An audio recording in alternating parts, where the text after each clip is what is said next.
আমার ফুফাতো ভাই শেখ ফজলুল হক মনি এবং তার অন্তঃসত্ত্বা স্ত্রী আরজু মনিকে হত্যা করে। আব্দুর রাব সানিয়া বাদশাহ কৃষিমন্ত্রী ছিলেন।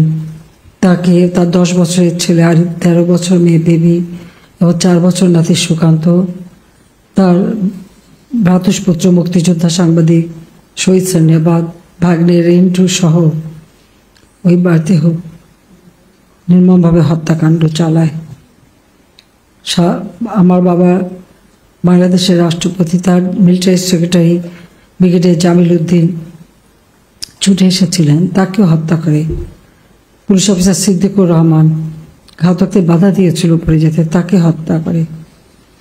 15 আগস্ট যাদের আমরা হারিয়েছি, আমি তাদের আত্মার মাগফিরাত কামনা করি। 75 সালের 3রা নভেম্বর ঢাকা কেন্দ্রীয় কারাগারে জাতীয় 4 নেতাকে নির্মমভাবে হত্যা করে। সৈয়দ নজরুল ইসলাম, তাজউদ্দিন আহমেদ, মনসুর আলী, কামরুজ্জামান, তাদেরকে নির্মমভাবে হত্যা করে। তাদের আত্মার মাগফিরাত কামনা করি।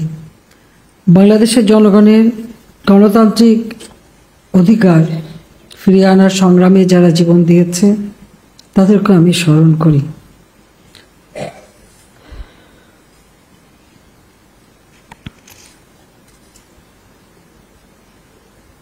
(1948) সালে যখন ভাষা আন্দোলন শুরু করেন জাতির পিতা বঙ্গবন্ধু শেখ মুজিবুর রহমান, ঢাকা বিশ্ববিদ্যালয়ের আইন বিভাগের ছাত্র ছিলেন।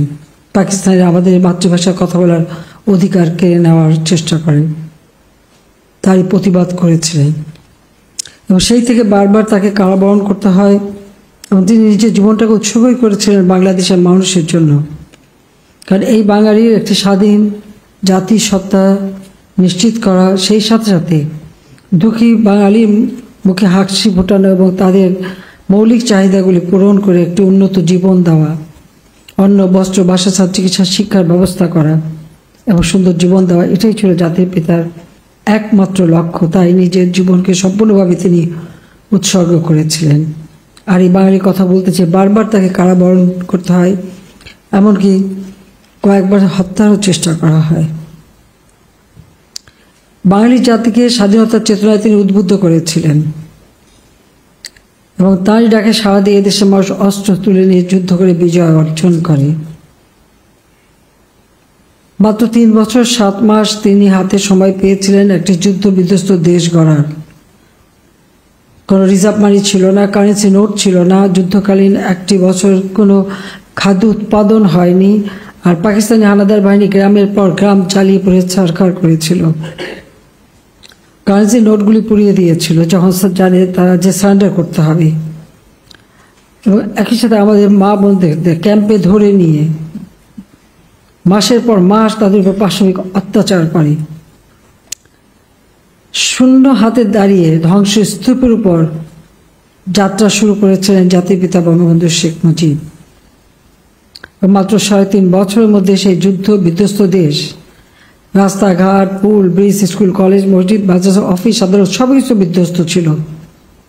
সেগুলি মেরামত করা, একটি রাষ্ট্র পরিচালনা এবং সংবিধান প্রণয়ন করে মানুষের মৌলিক চাহিদা নিশ্চিত করা এবং দেশকে আর্থসামাজিকভাবে উন্নয়নের পথে যে অগ্রযাত্রা শুরু করেছিলেন তারই ধারাবাহিকতায় 1975 সালে বাংলাদেশ জাতিসংঘ কর্তৃক স্বল্পোন্নত দেশের মর্যাদা পেয়েছিল।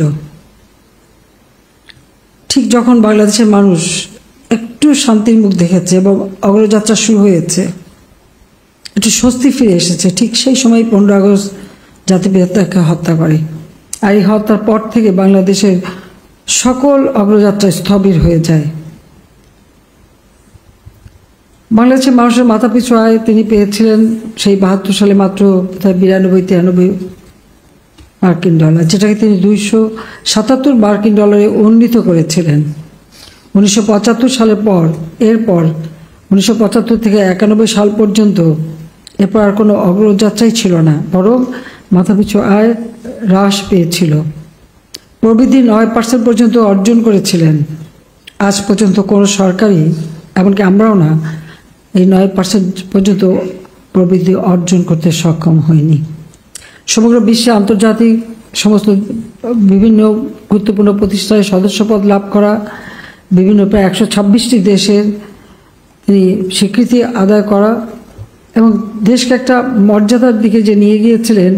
75-এর পরে বারবার মিলিটারি ডিক্টেটরদের ক্ষমতা দখল এবং দেশকে একটা অরাজকতার দিকে নিয়ে যাওয়া, বারবার কু হওয়া, মুক্তিযোদ্ধাদের হত্যা, সেনাবাহিনী, নৌবাহিনী, বিমান বাহিনীতে হত্যা, বিভিন্নভাবে যে সমস্ত ঘটনা ঘটেছিল তাতে বাংলাদেশের ভাবমূর্তি সম্পূর্ণভাবে নষ্ট হয়েছিল। এমনকি খাদ্য নিরাপত্তা ছিল না, মানুষের কাছে ভিক্ষা চেয়ে চলতে হতো। অথচ জাতিপিতা বলেছেন ভিক্ষুক জাতির কোনো ইজ্জত থাকে না। যে আদর্শ নিয়ে তিনি দেশটা গড়ে তুলতে চেয়েছিলেন সেই আদর্শটাই নস্যাৎ হয়ে যায় এবং মুক্তিযুদ্ধের যে ইতিহাস, মানুষের যে মহান ত্যাগের ইতিহাস, সেই ইতিহাসও মুছে ফেলা হয়। যে চেতনা দিয়ে দেশের মানুষ যুদ্ধে ঝাঁপিয়ে পড়েছিল, সেই জয় বাংলা স্লোগান, সেটা নিষিদ্ধ। 7ই মার্চের ভাষণ, যে ভাষণ প্রতিটি মুক্তিযোদ্ধাকে প্রতিদিন অনুপ্রেরণা যোগাতো, সেটাও নিষিদ্ধ ছিল। এমনকি জাতিপিতার ছবিটাও কখনো দেখানো হতো না। বিকৃত একটা ইতিহাস এদেশের মানুষ জানতে পারে।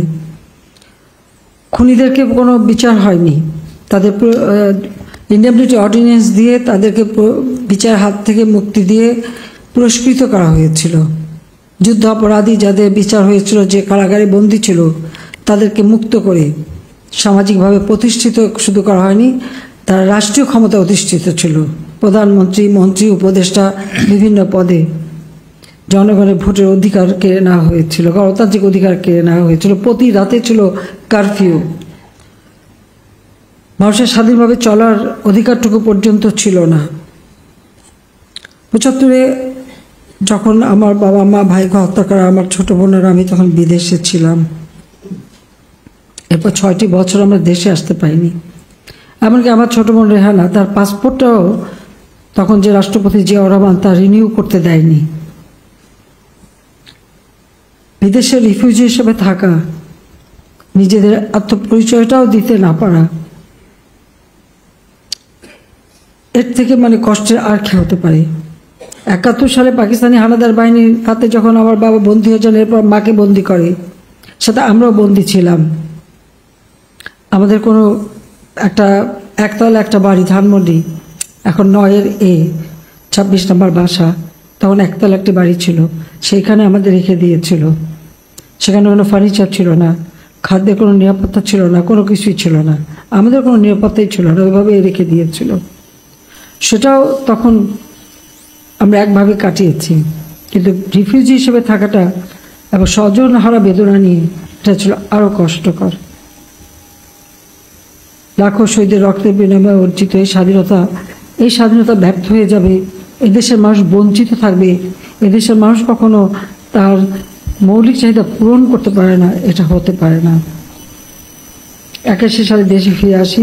ফিরে আসার পর থেকে আমাদের পরিচয় সব থেকে বেশি আমাদের লক্ষ্য ছিল বাংলাদেশকে আবার তার স্বগৌরবে ফিরিয়ে আনা, বাংলাদেশের মানুষের অন্ন, বস্ত্র, বাসস্থান, চিকিৎসা, শিক্ষার ব্যবস্থা করা এবং দেশকে একটা মর্যাদার আসন নিয়ে আসা।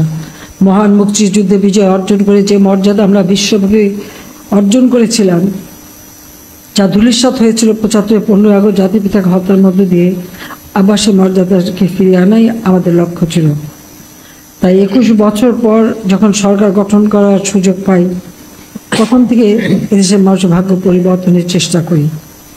কারণ জাতিপিতা আমাদের যে সংবিধান দিয়েছিলেন, সেই সংবিধানে অনুচ্ছেদ 21-2 আলোকে আমরা সেবামুখী জনপ্রশাসন প্রতিষ্ঠার লক্ষ্যে এই কর্মসম্পাদন ব্যবস্থাপনা পদ্ধতি আমাদের আওয়ামী লীগ সরকার গ্রহণ করে।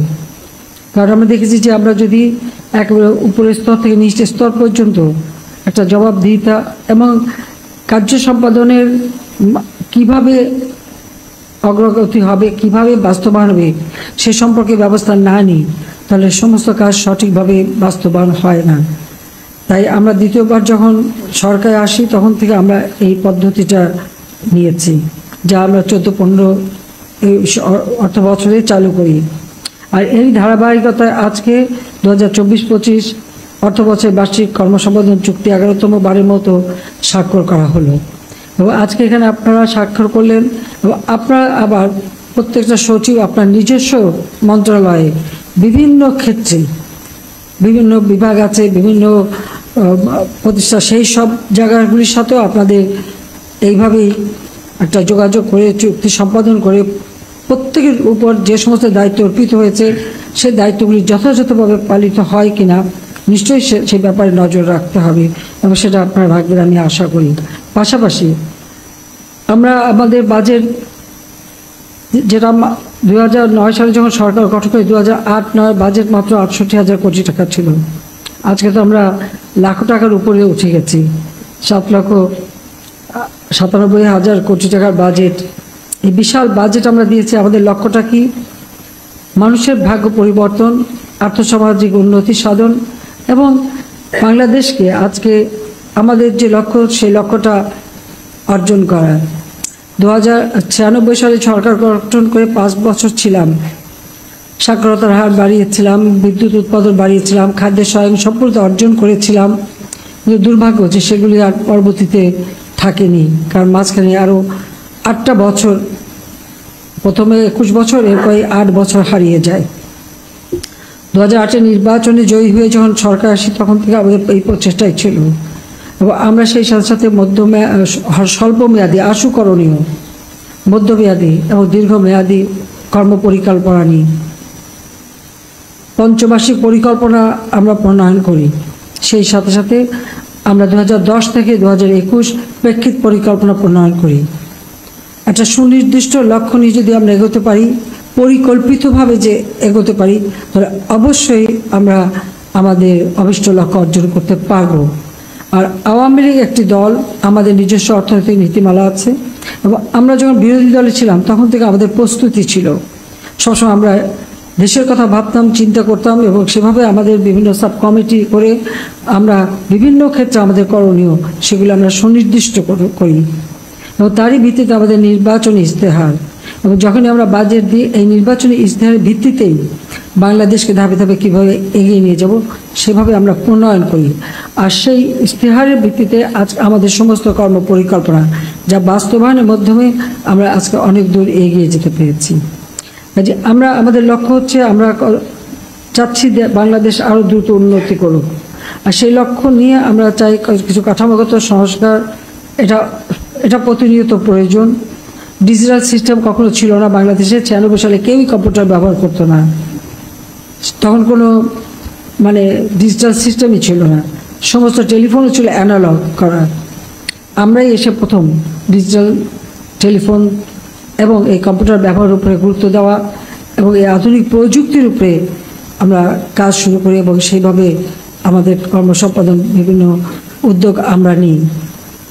কারণটা হচ্ছে আমরা চাই আমাদের কর্মক্ষেত্রে যেন সরকারের সমস্ত যে অর্থ ব্যয় হয় বা যে কার্যক্রম হয় তাতে যেন গতিশীলতা আসে, পাশাপাশি একটা জবাবদিহিতা নিশ্চিত করা এবং দুর্নীতি দমন, এটা সরকারের আমাদের ঘোষণা জিরো টলারেন্স, এবং এটা বাস্তবায়ন করা।